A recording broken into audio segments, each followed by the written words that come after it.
Welcome to this explainer on the principles of iontophoresis. Today, we're going to zoom way into the microscopic mechanisms and uncover exactly how this amazing modality forces medication right across that really formidable skin barrier. So, if you've ever wondered about the precise physics and physiology making transdermal drug delivery possible in your clinical practice, well, you're absolutely in the right place.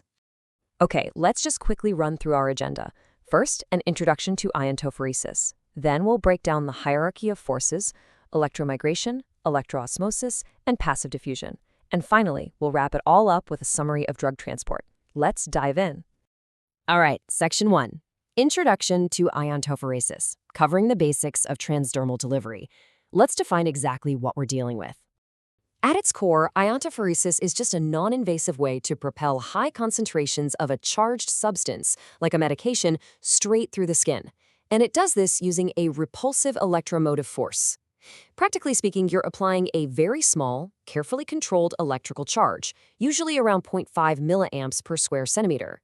You apply this direct current to a chamber containing an active agent that has the exact same electrical charge as your electrode.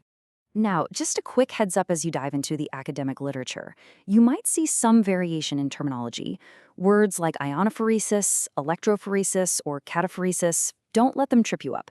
They literally all refer to the exact same clinical process we're talking about today. The physics are completely identical. Moving right along to Section 2, Electromigration, our primary delivery mechanism. This is the real heavy lifter. So, electromigration is formally defined as the movement of charged drug molecules under the influence of a direct current electric field. The fundamental physics here? It's just electrostatic repulsion. You probably remember from basic physics that like charges repel, right? By setting up this electric field, we create an ion-electric field interaction, and that provides the brute force needed to drive those ions deep into the tissue. In a clinical setup, we're totally relying on electrode polarity to trigger that repulsion. So the positive electrode, the anode, is specifically used to deliver positive ions or cationic drugs. It just repels them right into the skin. On the flip side, the negative electrode, the cathode, delivers negative ions or anionic drugs. You simply match the drug's charge to the electrode's polarity to force it inward. Next up, Section 3, Electroosmosis, the secondary solvent flow.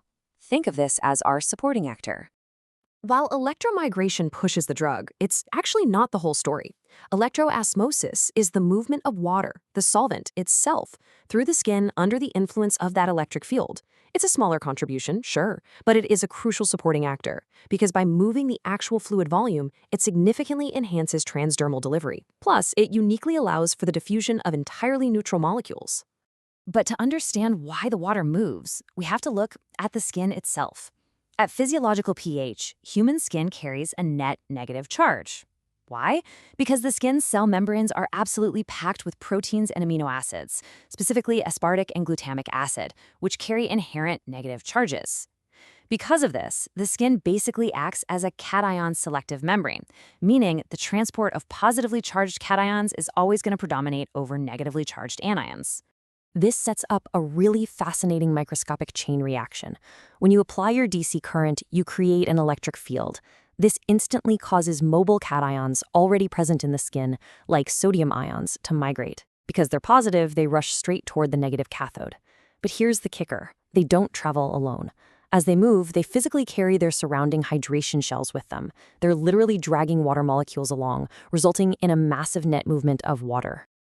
And because those naturally occurring positive ions are always rushing toward the negative cathode, this electroosmotic flow goes in one strict direction, from the anode to the cathode. This unidirectional river of water enhances overall skin permeability. But more importantly, it acts as a transport vehicle, giving a free ride to dissolved solutes and neutral molecules that just wouldn't normally be affected by electrostatic repulsion. Now, as clinicians, this dynamic is absolutely vital to remember. If you're delivering positively charged cationic drugs from the anode, you get a synergistic boost. The drug is pushed by electromigration, and it's riding the wave of electroosmotic water flow in the exact same direction. It's a win-win. But if you're delivering negatively charged anionic drugs from the cathode, well, the drug is being pushed inward by electromigration, but that electroosmotic water flow is rushing in the exact opposite direction. It's kind of like swimming upstream, which can actually fight against and reduce your overall transport. Okay, Section 4. passive diffusion, our minor contribution. Let's quickly talk about the background extra.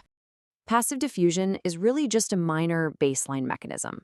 It's literally the natural tendency of molecules to move from an area of high concentration, like your medication pad, to a lower concentration in the patient's tissue. It's definitely not doing the heavy lifting of the electric field, but it's always there in the background, offering a small, constant contribution to our overall drug delivery. Finally, Section 5, Summary of Drug Transport. Let's synthesize these mechanisms. Let's bring it all together.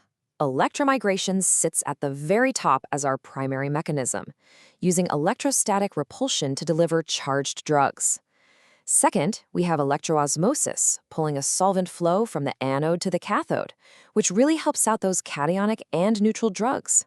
And finally, the whole process is rounded out by the minor baseline transport of passive diffusion.